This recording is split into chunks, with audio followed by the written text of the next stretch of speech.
Kalala Malak Yahweh, Wa Yahushai Bahashem, Rahak Wadash. Double honors to the elders of GMS Ruel, blessings unto those men, and blessings and salutations to the Akim out there in truth, pushing his word in all sincerity and in honesty. With that being said, Shalom Israel Barakatah. Today's lesson, Norman Bergrun spoke about the mountain-sized vehicle. And when it comes to both NASA and the elites of government out of the nation of Esau or Edom, they know of the huge mountain-sized chariot that's to come. That's why the video of Norman R. Bergrun stated, where do you manufacture one that is 2.5 earth lengths long?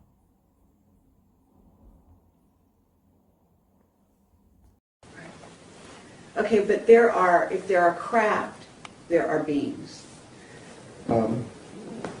Okay, people have asked me about, I call them vehicles, okay? Right. Now, I did not call them objects. That was too neuter for me. Okay. I had a Stanford professor say you ought to call them objects. No. They have all of the qualities of a vehicle. Mm-hmm. They can move. They're just like a missile or anything like that. So that much we can say about them, for sure. Okay. So I'm calling it a vehicle. Okay. Okay, somebody comes along and says, well, now where would you manufacture one that's 2.5 earth lengths long? And that's a hard question to answer. So are you not positing the idea that those vehicles contain, beings who are, maybe like us? Yeah, I only go along with government images. And if you want to know about people kind of thing, there is the ship that picked up the Voyager capsule at Alameda Naval Shipyard, and they have a picture there of I think it's the Apollo flight that Buzz and Neil were on. But anyway, there's one image there that shows black people getting off. So people with dark skin getting off. Not dark, black. Black skin. Really black. Yeah. Were they tall? Yes. Very tall? Yeah. How tall? Do you know? Well, they got out the doorway. I don't know how high that is, but Well, what? it's safe. 7 feet would be probably a conservative estimate. Have you heard about Clark McClellan's statement about that? No. Oh, you haven't? No. Have you ever been in touch with him? No. No? There is one image there that shows black people getting off. So people with dark skin getting off. Not dark, black. Black skin. Really black. Yeah. Were they tall? Yes. Very tall? Yeah. How tall? Do you know? Well, they got out the doorway. I don't know how high that is, but Well, what? it's safe. 7 feet would be probably a conservative estimate. When it comes to men of the world, they will always think with a carnal mind. That's why they cannot comprehend the things of the Lord and of the incredible mountain-sized chariot of the Lord. To the Most High Power and His Son at His right-hand side, there's nothing impossible. Not even when it comes to making a fathership of that size. And when it comes to man, they only understand the things of the earth That's why the scripture of 2 Esdras 4:21 has said the following.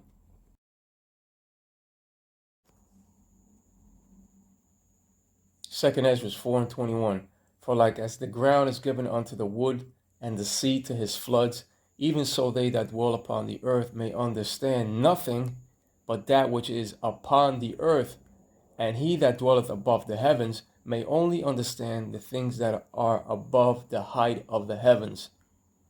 When it comes to the Lord, he understands everything in creation. That's why he's called the Creator. Plus, he ruleth in the kingdom of men. But when it comes to man, the earth is given into the hands of the wicked on that left-hand side of the spectrum, according to the scripture of Job 9:24. And upon earth, man only understands the things of the earth.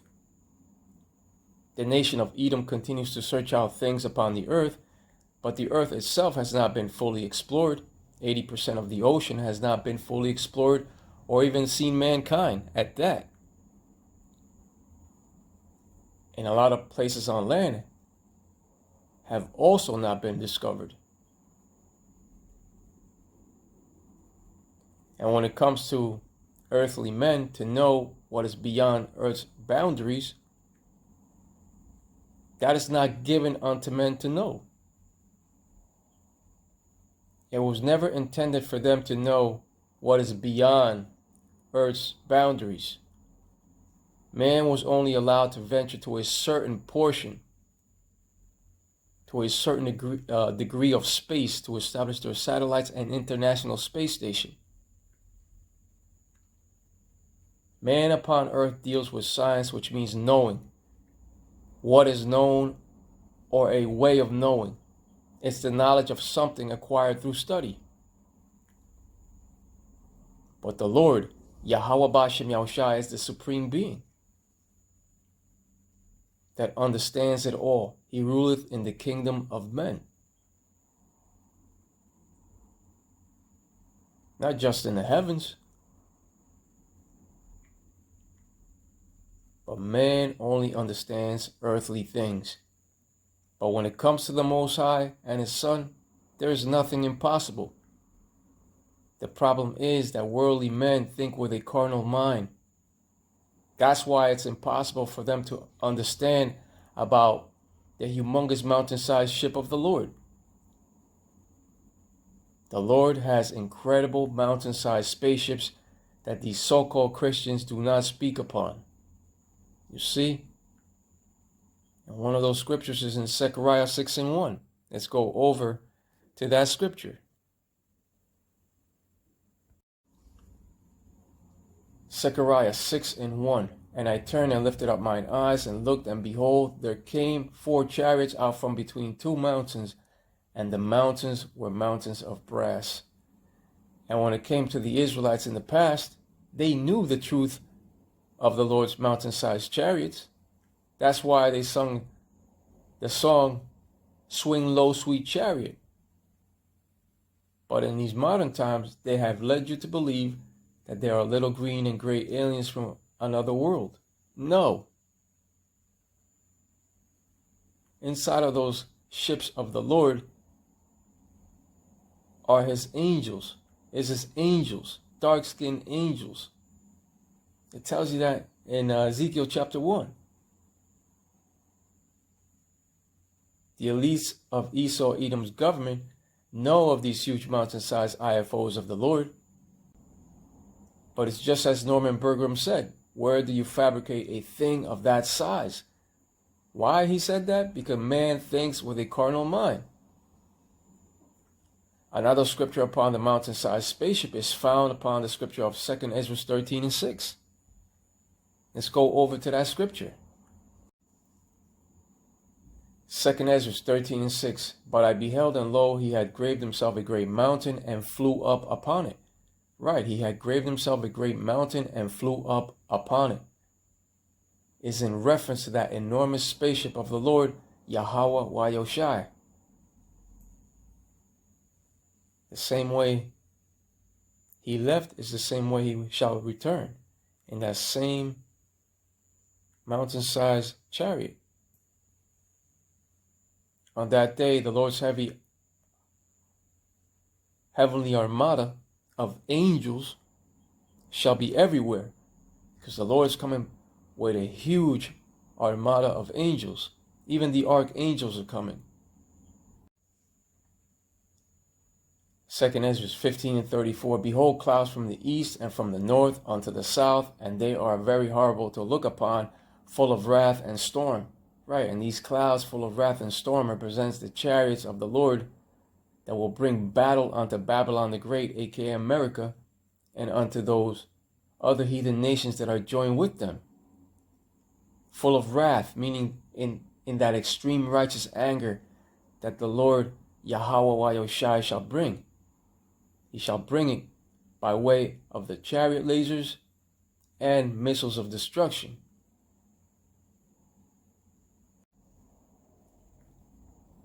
And the other aspect of these ships will be to save the elect out of harm's way, that elect of the house of David.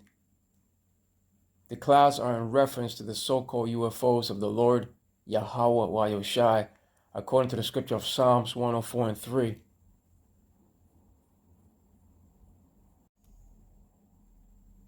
Here we have that scripture of Psalms 104:3. Who layeth the beams of his chambers in the waters, who maketh the clouds his chariot, who walketh upon the wings of the wind. Chariot, according to Lexicon Strong's H7398 and H7392, who maketh the clouds a vehicle to ride on. Right, a so-called UFO. But to us is IFOs, identified flying objects of the Lord Yahweh Yahushai. We know what they are.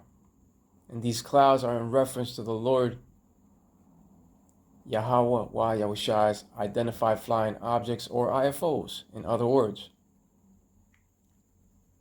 The chariots of the Lord are the curse that will go over the face of this entire earth, according to the scripture of Zechariah 5:3. Right now, the chariots of the Lord are calm, but when all is fulfilled, especially that CHIP of Revelation 13:16-18, then you can best believe that they shall all come in like a whirlwind. These so-called clouds shall save the elect of Israel, and they shall also bring battle unto the armies of the earth. So of course there's a posing threat coming to the whole earth due to the vast wickedness that has exceedingly polluted the whole earth. 2 Esdras 15:6 does say, for wickedness has exceedingly polluted the whole earth, and their hurtful works are fulfilled. The Lord is coming for his elect also, because the scriptures have said, if the days are not cut short, no flesh shall be saved. This wicked system has reached its full peak and is ready to pop.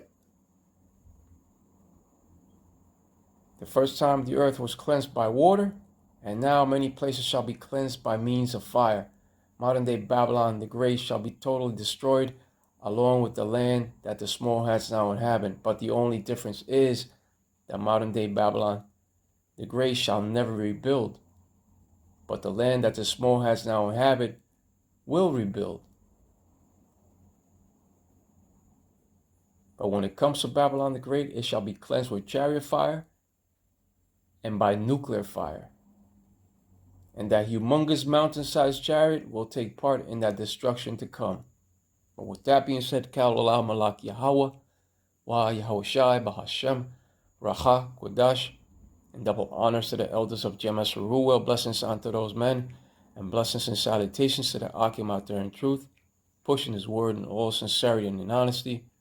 With that being said, Shalom Israel, Brakta.